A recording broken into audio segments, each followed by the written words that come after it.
nazo zongelaka rubrique oyo ma émission eza pona mutu nyonso to pona rabatu te donc yo yembaka o salelaka nkolo na œuvre na misala na yo okoleka na émission parce que oza chaîne chrétienne donc toza wana pona ko encourager ko promouvoir ko découvrir batala ya sika batala ba oyo ba nsusu akala eza pona ko passer plus aussi information. Allô? Oui, allô, bonsoir. Oui, bonsoir. Obengi wapi kombo nani, s'il vous plaît? Obengi bino depuis Saint-Étienne, kombo nanga Sierra Monda. Oui. Oui, en tout cas, nabengi toujours pour encourager maman Lina, azo sala musala nzambe, en tout cas, ezo sala biso bien makasi, comme on a jeune sœur lokola ye, Katine Langa, en tout cas, nzamba pambola ye vraiment. Donc, pour moi, Nabengaka est belle-sœur. Elle me connaît. Nabengaka est belle-sœur, vraiment. En tout cas, Nzamba Pambola. Et maman Lina, Kende liboso, en tout cas. Tombola liboulou, maman. Tombola liboulou. Afin que gloire Nzambe zong al se pas na yo maman Lina. Donc, amen. Oui, que Dieu vous bénisse abondamment, maman. Donc, Kende vraiment liboso, je vous salue au nom de Jésus. Na salue famille Nanga Mavula, famille Bakwafika, famille Chibabwa. En tout cas, je vous salue tous. Bye. Bye bye. Merci. Merci à Saint-Étienne kuna babengi kolo apambola bino. Voilà, ma sœur Lina, impression de Zali Boni. Vraiment, moi, je suis tout ça, les locaux, ça m'a posé à encouragé. M'ont encouragé, que ça allait bien, malgré ma critique, mais qui aux gens été place au salimabé. Mais tant que moi, encouragement, ils allaient motiver à lui, surtout mon coup. Ils ont besoin de ma force et au temps pour les Cambouana. Maman m'a dit, Nzamba Pambola, bisous, ma chérie. Bisous, félicitations pour les bébés. Donc, Nzamba Zoualoukou. Voilà. Tokena moi lombango Serlina yebisa biso œuvre oyo awa ezwi mikolo boni na studio bando banda tito komana kozwa déjà audio na leng tozo la clip ezwi au moins mikolo boni et puis yebisa biso est-ce que moi mikarata no ezala kitango bandaki na studio peut-être au jour bo kende bo pas moi combat et tout mais c'est moi histoire il y a parcours il y a œuvre au na studio ti to komina audio na biso eza déjà bien mixé tout et tout tozo la kaka clip na yango maman nzambe eza facile te très benji mais bible ezoboli mutu nyonso otela nzambe mwana nzambe nyonso ofunza na histoire na vie. Amen. Mwana nzambe nyonso ofunza na témoignage po témoignage na yo yango nde korenforce moninga epesa mutu mosusu makasi.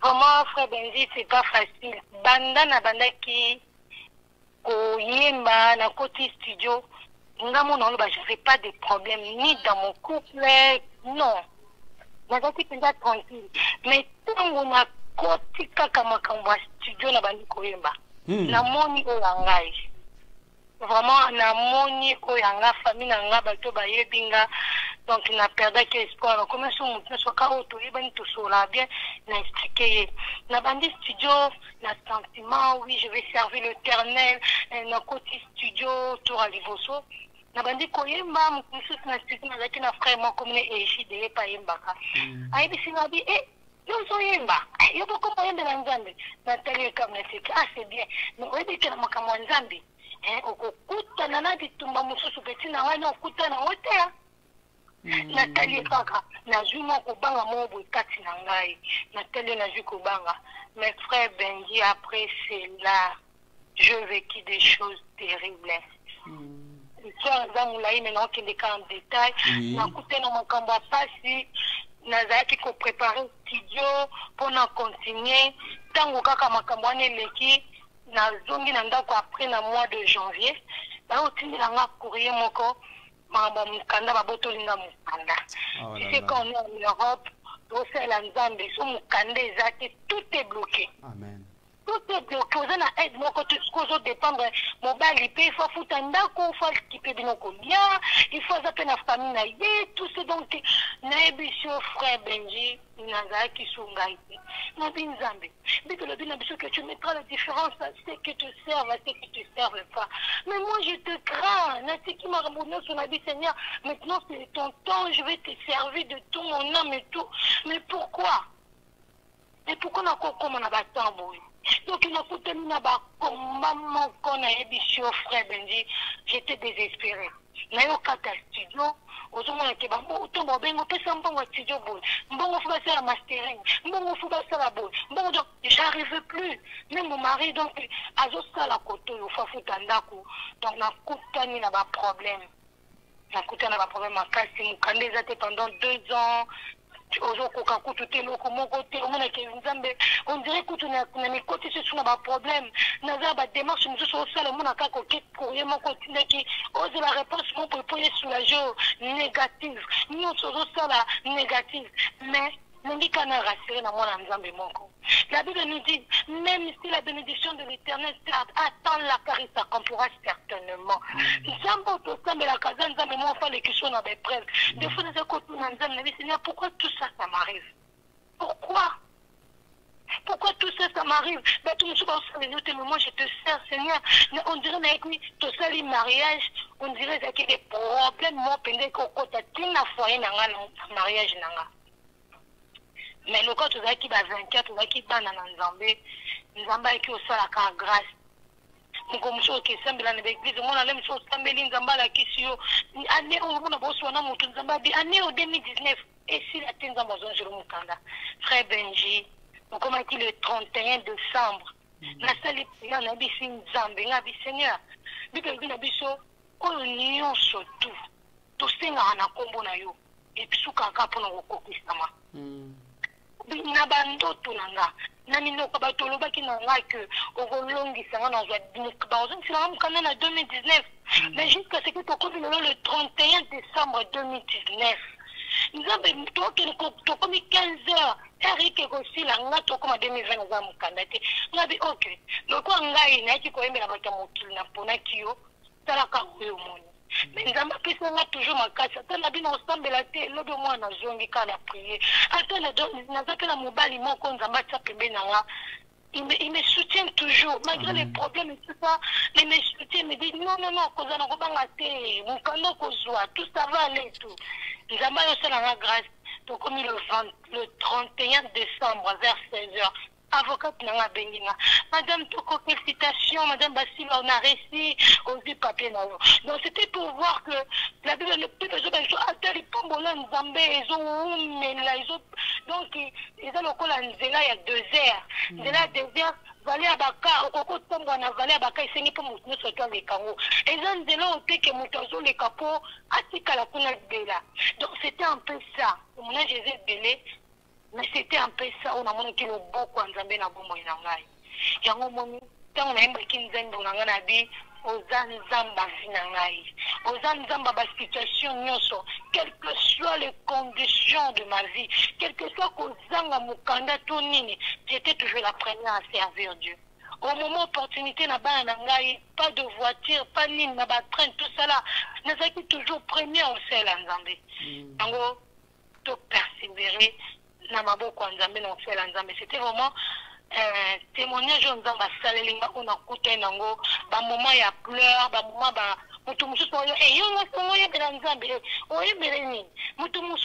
même ma propre famille me disait ah yo venu des fois on te fait des critiques et bandit sur mon pied mais des fois on connaissait comme mususu mutu mususu télémission ah moi on la voit bien donc Nzamba yoko fait la grâce.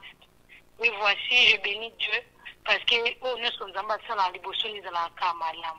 Voilà un peu le témoignage d'avant. Amen, amen. Tellement un message très fort. Donc, tu le regardes à Zanzambe. Au Zanzambe. Au Kotika Lanzambe. Donc, aux Alanzambe. Aux Zanzambe. Au Kotika Lanzambe. Au moins, on a conjugué ça, lingala. Aux Nzambe. Zalande nangai nakotalela seyo yote uibe baposa motema baposa ya motema ya nolanga ya tetesa nzambe ezalaka nzambe na nga po yo nde baposa ya motema na ngai ata mokili ezoloba mokili ezoganga me yo ozalaka nzambe na nga po nzambe so azalaka nzambe na yo ata likambo moko mabe elingi ekomela yo tanke ye aza nzambe oyo akela likolo na se azalaka nzambe no abanda kotani yango malembe.